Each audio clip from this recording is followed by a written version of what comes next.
All right, we are here with my mom, and we're gonna do an interview with my beloved mother, and she's gonna tell us a little bit about the old days growing up and all these stories we've been hearing. She wants all you guys to know, and we just want to go ahead on and see what she got to say about all this story, and we're gonna have fun doing it. First of all, my beloved mother, tell us what is your name and tell us where do you fit in the Aaron and Elizabeth Gallion family. Well, my name is Mary Lee Gallion Bushnell, and I'm the sixth child in 9 children. Hello, I am here with my sweet aunt, and she's going to tell us a little bit about the Aaron and Elizabeth Gallion family and where she fits in the family. Okay, my name is Velma Ann Gallion. I am the ninth child of Aaron and Elizabeth Gallion. I'm 73 years old. All right, mother. Papa was, he had kind of passed away whenever I was a little kid. I remember a little bit about him, and not a lot of us family members do, but can you tell us something about Aaron T. Gallion? Aaron T. Gallion. Tell us a little bit about Aaron, our grandfather. Okay, my daddy, as he raised us, he was very strict father. Okay. But he was a very loving and caring father. He loved his children. Okay. All of us. Okay, Velma, tell us a little bit about my grandfather and your dad, Aaron Gallion. Okay, all right. My dad was, he was the oldest in his family. A very wise man, very smart man, but he was not educated. He didn't go, I think he went to the first grade, if I remember correctly. He couldn't read or write. I think he could write his name, but that was all he could write. He was very work conscious. He made sure that whatever he assigned us to do, we had to do it correctly. And if we didn't, he'd make you do it over. One thing he couldn't stand is trash in the trash can or dirty dishes in the kitchen. So if he came home and there was dirty dishes in the kitchen, I think one or two, if I could remember, he'd make you get up and go wash it. But he was a neat man. He was a neat dresser.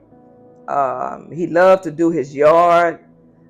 He used to say, if your yard is nice, no matter what kind of house you have, it makes your house look good.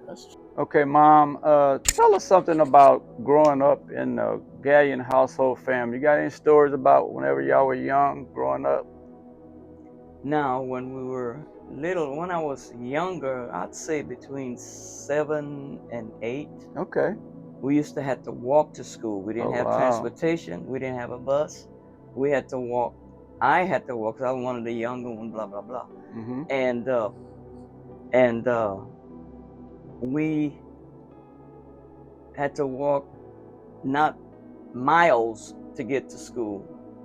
I mean, to get to, to school. Mm-hmm. And I remember my oldest sister. Okay. That's not Meme. Okay. And we were walking to school, and she had one of her friends. Her friend would walk fast. She had them big steps. Her name was Georgiana. I think she's still there. She lives in Lake Charles. Georgiana. And she walked this big step, and poor little me, I was just barely trying to and the maid would just she was grabbing, trying to keep up with Georgiana. Okay? And she pulled me by the hand, and poor little me, I would just walk on like that. I would just walk. And I had to walk all the way like that until we got to school. Oh, wow. That was so funny. Velma, what did y'all? My mom told me they used to live in Lawtell. Did you live in Lawtell, or how old were you whenever they moved from Lawtell? When we moved to Lake Charles from Lawtell, I think I was 3 years old. Okay. 3 years old. And we lived in, they used to call it the car shop. I remember that. Okay. That's where we lived. So Papa what type of work did he do? One job I know for sure, I think one of his first jobs was construction, if I could remember correctly. And he was the crew that he was on, they're the one who built the interstate. They worked on the interstate, and they worked all the way till to Slidell, Louisiana. So I-10?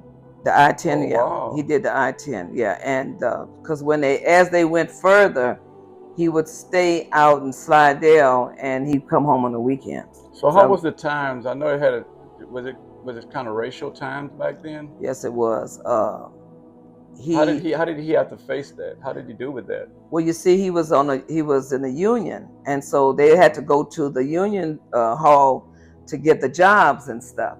So when he would go there they would post jobs apparently. So when he would go to get a job, they would be taken.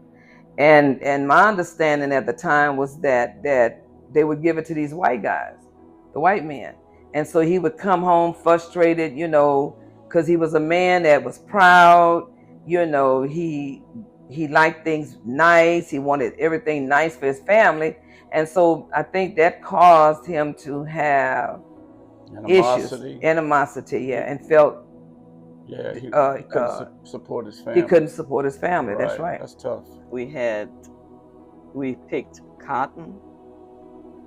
We had to pick cotton. We put the cotton in a big sack. Mm-hmm. We had to drag a sack. And as we would drag that sack was heavy. And that's how we would pick cotton. Mm-hmm. Then as we would pick cotton, we had to do it every day. One time when we'd go in the field to work, Mom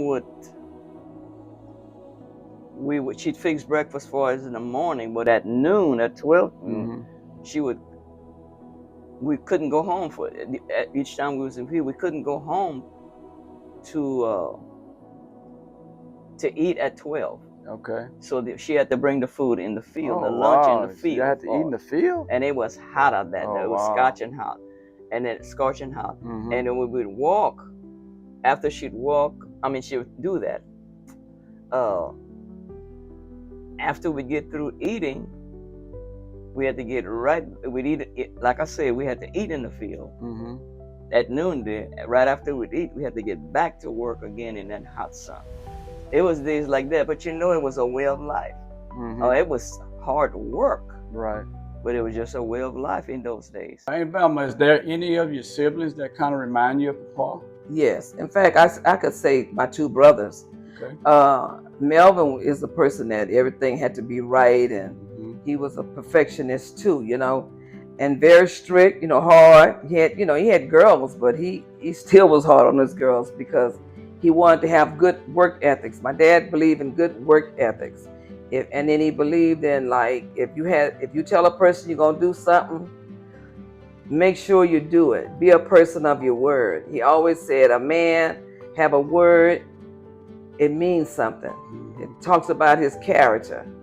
And Uncle Welton, my brother Welton, he reminded me of my dad because he know how to, he was like a carpenter. Okay. He could build things, and so Pop, we needed a little back house when we first bought our first home that we bought, and he built a house back there. Oh, the wash house. The wash house back there, and he built it for kids had a lot of card games. That's right. That's right, and he built that house from the ground up. Wow. Yes, he did. I saw that. My mom used to tell us, go in the wash house back there, y'all. Get out of here. That wash house was a nice place. Oh, yeah. I love that little area. I know. A lot of memories there. Yes, it is. And as far as your mom's concerned, Elizabeth, Aunt Elizabeth Gallion, I remember my mom a whole lot better. Because I was a little bit older. I actually went to stay with her. And unfortunately, my mom was the one who taught me how to smoke. Yeah, that's what I said. When I said a virtuous woman, I thought about the stuff. Oh well, the stuff that she would teach. But she still was a good mother. Oh, she was a very good mother from somewhere, and I remember my mom very well. I do have a story I do remember about her. She would always have these card games, Back in the day, I guess you had to make money the way you could make it. And she was pretty faithful to the card games she would have at the house. And I remember I was a little boy. I might have been about 4 or 5 years old, 4, 5, 6 years old. I can't remember exactly. But my mom would always, with the card game, she would always cut, you know, a little bit, and that's everybody did it.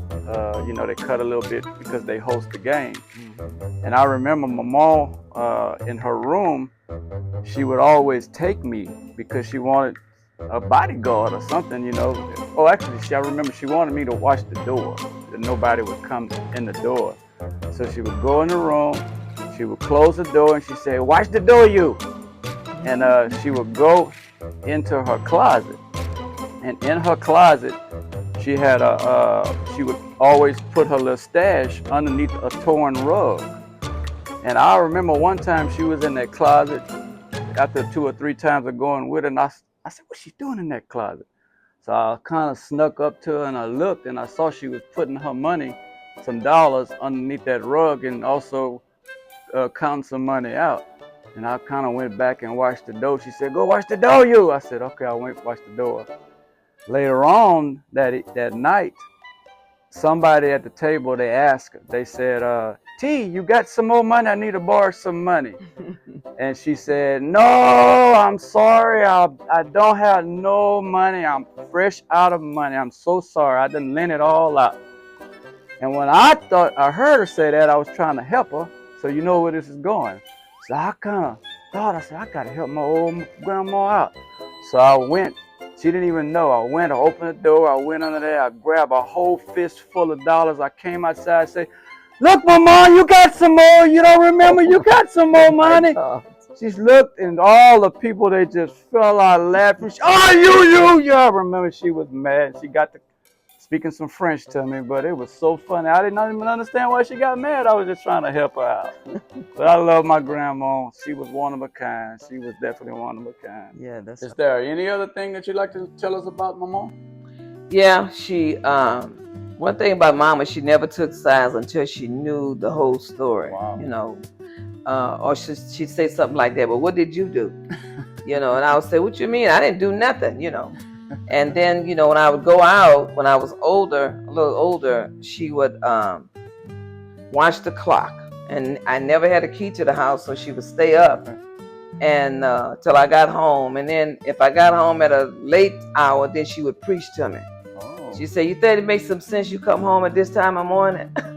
So, but that's how she was. You know. Also, love your family. Spend time with your family. And love your extended family. And I think if you practice that, you'll have a good life. That's awesome. Or at least the best. That's right. And I love you. I love Thank you too. Okay, Mom, I have one more thing to say, and that is happy birthday. Tomorrow is your birthday. How old will you be? I thank God I'm going to be 83 on tomorrow, Sunday, September the 28th. Awesome. 83 years old. God is good. Thank you, Jesus.